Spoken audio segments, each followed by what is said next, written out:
Students, Mahakal math में जगह आपका स्वागत है। आज आप देख रहे हैं क्लास 10th सीबीएसई बोर्ड 2024 का पेपर सॉल्यूशन। ठीक है, क्वेश्चन है तो क्वेश्चन इसमें से देख लेते हैं अपन। वो कह रहे हैं अपन जो 20 तक क्वेश्चन है वो कर चुके हैं पार्ट सेकंड में, ये पार्ट थर्ड है पेपर सॉल्यूशन का।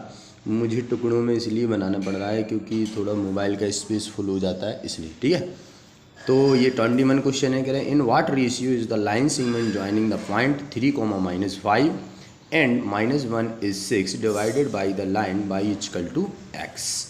तो ये जो है क्वेश्चन है, हमको इसमें निकालना है, रेशियो निकालना है। ठीक है, रेशियो किस तरह से निकालेंगे हम, चलिए सॉल्व करते हैं।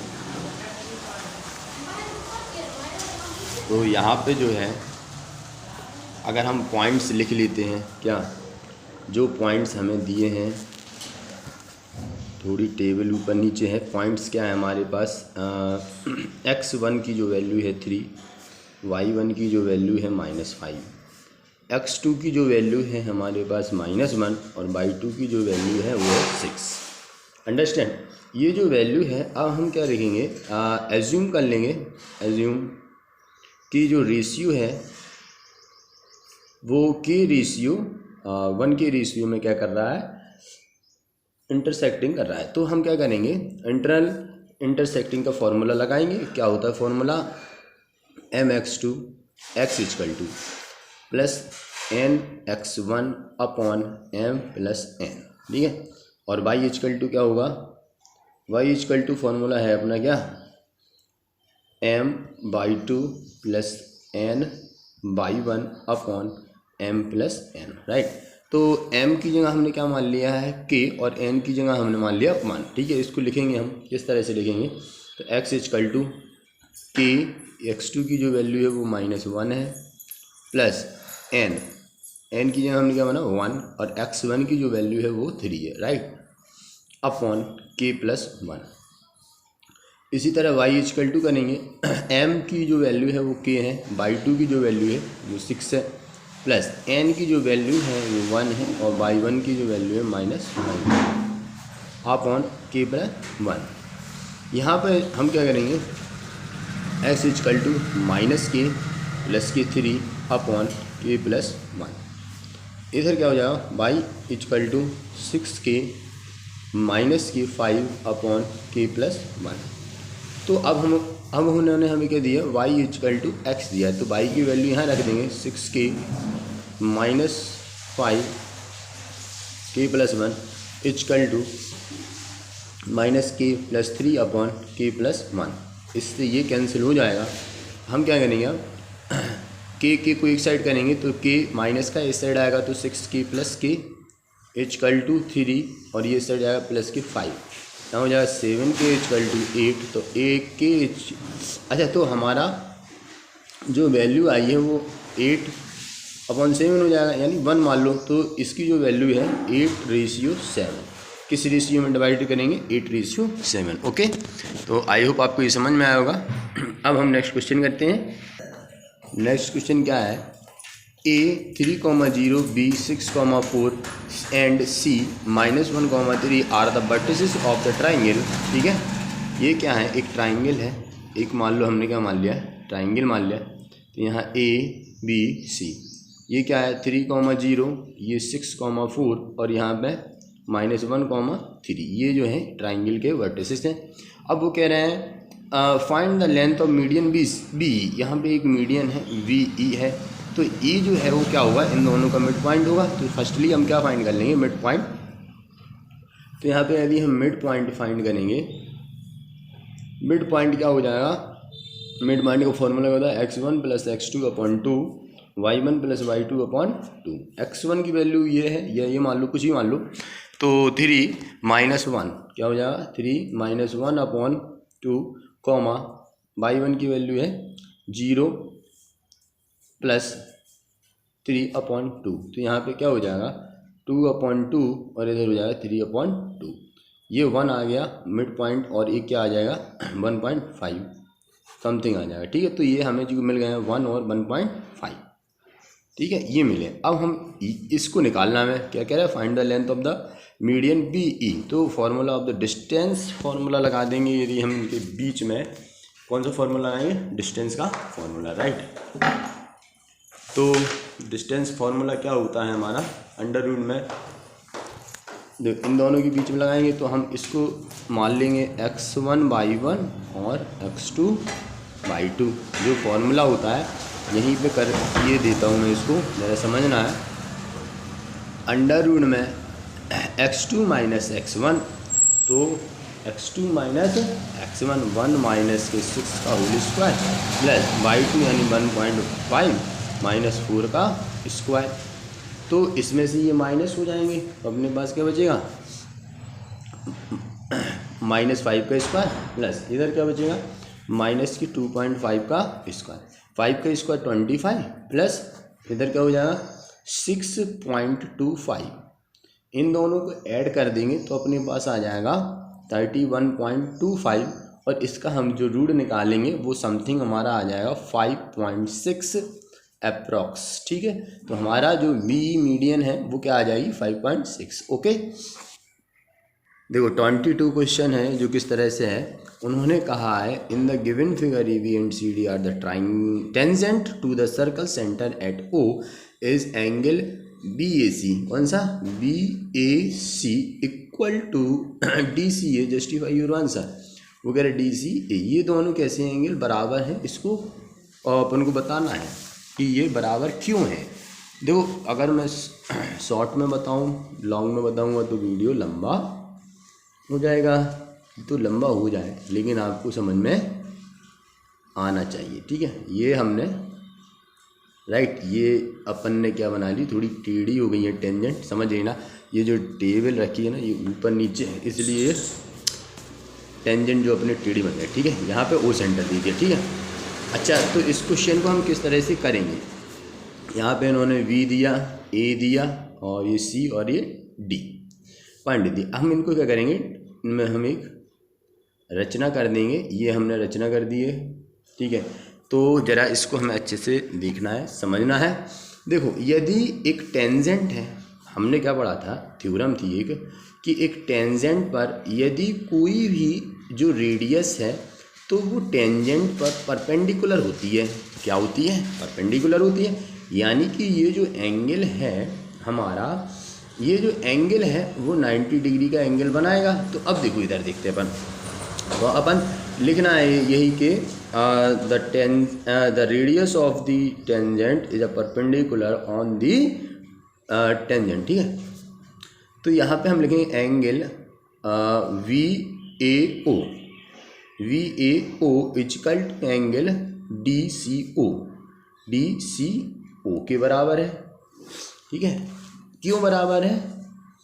क्योंकि किसी भी स्पर्श रेखा पर डाली गया लंब उस स्पर्श रेखा पर कैसा होता है? 90 डिग्री का एंगल बनाता है। तो ये दोनों एंगल बराबर हो गए। अब ओ ए सी,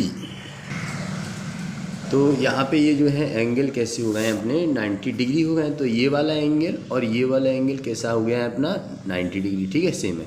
अब ये देखो, ये जो रेडियस है ये भी रेडियस है, और रेडियस है यानी कि सेम साइड है, यानी एक ट्राइंगल है ये ओ ए सी, एक ट्राइंगल है। तो ट्राइंगल के द्वारा जो बनने वाले एंगल है, रेडियस के द्वारा जो बनने वाला एंगल है वो भी कैसा होता है? सेम। यानी if the two sides are same the angle opposite angle are same. तो एंगल हमारी कौन सी भी सेम है। एंगल यहाँ लिख सकते हैं अपन, ट्राइंगल ओ ए सी लिख लेना। ठीक है, ओ ए सी इक्वल टू ओ सी ए। ओ सी ए यहाँ पे क्या है? रेडियस सेम साइड, यहाँ पे अपन लिख सकते हैं रीजन सेम साइड के कारण क्या है, ये इक्वल है। अब देखो ये भी इक्वल है, ये भी इक्वल है, तो हम क्या लिख सकते हैं? So angle B A C equal to angle D C A. Right, इतनी सी हमको लिखना था, 2 नंबर आराम से मिल जाते। राइट, अब देखो बिल्कुल इजी क्वेश्चन है, ये क्वेश्चन बहुत ईजी है। देखते हैं हम। In the given figure a circle centre at a origin O has a radius 7 centimetre. O C is the median of O A B. Find the length of O C. O C की find हमें length करना है। तो इसी पे कर देते हैं। अगर हमें OC की फाइंड करना है तो हमें क्या मालूम है, 7 मालूम है, और ये क्या है 90 डिग्री है, तो ये भी कितना होगा 90 डिग्री है, पेपर में दिया है। तो 90 डिग्री है तो हम यहाँ लगाएंगे sine theta equal to perpendicular और हाइपोटेनियस। तो परपेंडिकुलर हमको फाइंड करना है, यानी OC फाइंड करना है। साइन थीटा की जगह हम क्या लिखेंगे, साइन 90, क्योंकि 90 है वो, यहाँ पे OC लिख सकते हैं, upon H hypotenuse 7, 1 equal to OC upon 7, यानी कि इसकी वैल्यू आ गई 7। अंडरस्टैंड, 7 सेंटीमीटर इसकी मीडियन की जो लेंथ है। Now the next question is evaluate the 2 sin square 30 sec square sec 60 plus 10 square 60। Very easy question, 2 number question है। किस तरह से करेंगे हम इसको, देखो 2 sin स्क्वायर 30, कुछ नहीं करना, हमें वैल्यू पुट करना है सिर्फ, राइट। तो 2 इसकी क्या होती है, sin 30 की 1/2 का स्क्वायर, और इसकी क्या होगी sec की 2 क्या होगी, sec की तो 2 ही होती है, प्लस 10 स्क्वायर 60, यहाँ पे 60 था, 10 स्क्वायर 60 की वैल्यू √3, इसका क्या हो जाएगा स्क्वायर हो जाएगा। यहाँ पे यानी 2 1/4 मल्टीप्लाई 2 प्लस की 3, इसका रूट हट जाएगा, 2 से 4 ये कैंसिल हो जाएंगे, 2 से 2 कैंसिल, क्या बचेगा 1 बचेगा, 1 + 3 = 4, यहाँ पे 4 हमारा आंसर हो जाएगा, right. Now the next question is very easy. देखो वो क्या कहना है, if 2 sin A + B = √3 cos A - B = 1 find the measure of the angle A and B, right. तो देखो उस क्वेश्चन देख लिया आप लोगों ने, तो यहाँ लिखेंगे हम 2 sin A + B = √3।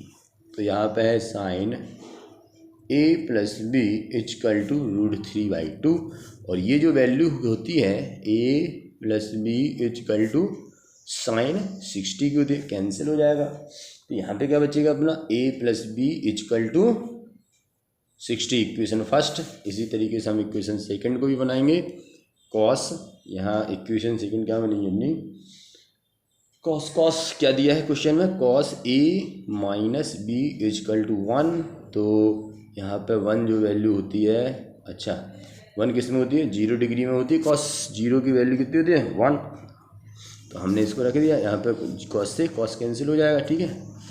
यहाँ पे हो जाएगा A - B = 0। इक्वेशन नंबर 2, इसको सॉल्व करेंगे हम, सॉल्व करेंगे तो क्या हो जाएगा, अपन यहीं पे कर लेते हैं, A + B = 60, A - B = 0, cancel, 2A = 60, A = 60/2, cancel हो जाएगा 30, A की value 30, A - B = 0।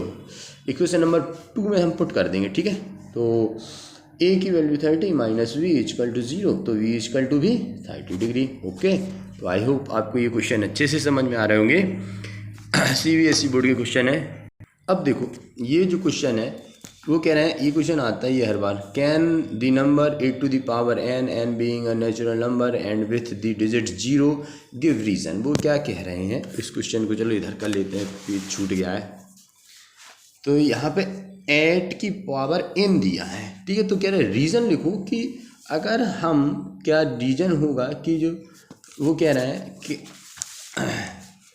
Give a reason कि एंड विथ डिजिट 0, क्या जो n की पावर है बीइंग अ नेचुरल नंबर, एक नेचुरल नंबर है, तो अगर हम इसमें कोई भी नेचुरल नंबर रख दें n की जगह, मान लो 1 रख दिया है, तो 1 क्या होगा 8, तो वो कह रहे हैं कि ये 0 पे होगा ख़त्म, तो हम क्या कह देंगे कि ये 0 पे नहीं ख़त्म होगा। यदि हम 8 के फैक्टर करें तो 2 × ये हो गए हैं, और हम क्या लिखेंगे, because the factor of 8 2 × 2 but if we want the 0 then the factor is 5 × 2, ये होना चाहिए। ये तो हमारे पास क्या नहीं है, 5 नहीं है, 2 तो है लेकिन 5 नहीं है। जब 5 और 2 क्या हो जाएगा 10, अगर 10 होता तो अगर हम इसमें कोई भी पावर चढ़ा लेते तो ये क्या हो जाती, 0 होती। But in this question 8⁴n is the factor is 2 2 2, then so this factor is not a 5 and 2, so it is the not and with the digit 0। Okay, हमको यही रीजन लिखना है कि फैक्टर जो है हमारे 2 2 हो रहे हैं और 0 के लिए हमें 5 और 2 चाहिए, तो ये तो संभव है ही नहीं, तो ये हो नहीं सकता। ठीक है, नेक्स्ट क्वेश्चन। अच्छा, ये क्वेश्चन है देखो, this section consist of the 6 equation of the mark 3 number का क्वेश्चन है। वेरी गुड, 3 नंबर का है। तो हम किस तरह से करेंगे, tan की वैल्यू उन्होंने हमें दे दी है, tan थीटा जो हमें दिया है 1/√7। अब वो क्या कह रहे हैं, तो ये बताओ आप हमें, कह रहे हैं cosec square theta minus k sec square theta upon cosec square theta plus k sec square theta equal to 3/4। ये हमको उन्होंने दे दिया, राइट। अब हम किस तरह से करेंगे, तो हम इसमें क्या करेंगे, देखो 10 दिया, हम क्या करेंगे, इसको हम कुछ इस तरह से, या तो cos का मान लूँ, तो tan में कोई फॉर्मूला होता है cos का, tan में क्या फॉर्मूला होगा, देखो ज़रा, कोई फॉर्मूला होता है, ऐसा फॉर्मूला लगा देंगे कि ये अपना सॉल्व हो जाए। जैसे अगर हम चाहें तो sec स्क्वायर की वैल्यू निकाल सकते हैं कि नहीं निकाल सकते हैं, लाओ थोड़ी आँख में खुजली, तो वैल्यू कैसे निकालेंगे, देखो यदि हम लिख लें sec square theta equal to 1 + tan square theta, एक फॉर्मूला होता कि नहीं होता, यहाँ 1 लिखेंगे प्लस, तो tan स्क्वायर की वैल्यू 1/√7 और इसको क्या कर देंगे स्क्वायर, तो यहाँ पे क्या आ जाएगा 1 + 1/7, एलसीएम लिया 7, 1 + 7 + 1 8/7, इसकी वैल्यू आ गई 8/7। इसी तरीके से cosec square theta equal to होता है 1 + cot स्क्वायर थीटा 1 +, अच्छा तो ये तो देखो tan की वैल्यू 1/7 है, यहाँ पे भी हम देखें cot की वैल्यू क्या हो जाएगी √7, क्योंकि tan cot का उल्टा होता है। तो यहाँ पे हम लिख देंगे √7 का स्क्वायर, तो इधर 1 + 7 इक्वल टू 8। जल्दी से कर लेते हैं, स्पेस फुल ना हो जाए कहीं, तो हम अब ये वैल्यू रख देंगे। कॉसेक की क्या है ये 8 माइनस के सेक की क्या आई थी 8/7, ठीक है, अपॉन 8 + 8/7, इसको सॉल्व करेंगे 1, इधर हो जाएगा क्या अपना 7, ठीक है। तो यहाँ पे क्या हो जाएगा देखो, यहाँ पे हो जाएगा अपना एलसीएम लिया 7 8 जा कितने हो जाएगा अपना 56 माइनस के 8, और इधर क्या हो जाएगा एलसीएम 7 56 प्लस का 8, तो 7 से 7 कैंसिल हो जाएगा, जगह में जगह 48/64, ये कैंसिल कर देंगे हम, 16 64, तो ये हमारा आंसर हो जाएगा। 16 की टेबल से ये कैंसिल हो जाएगा, राइट। ओके, तो आई होप आपको ये समझ में आया होगा।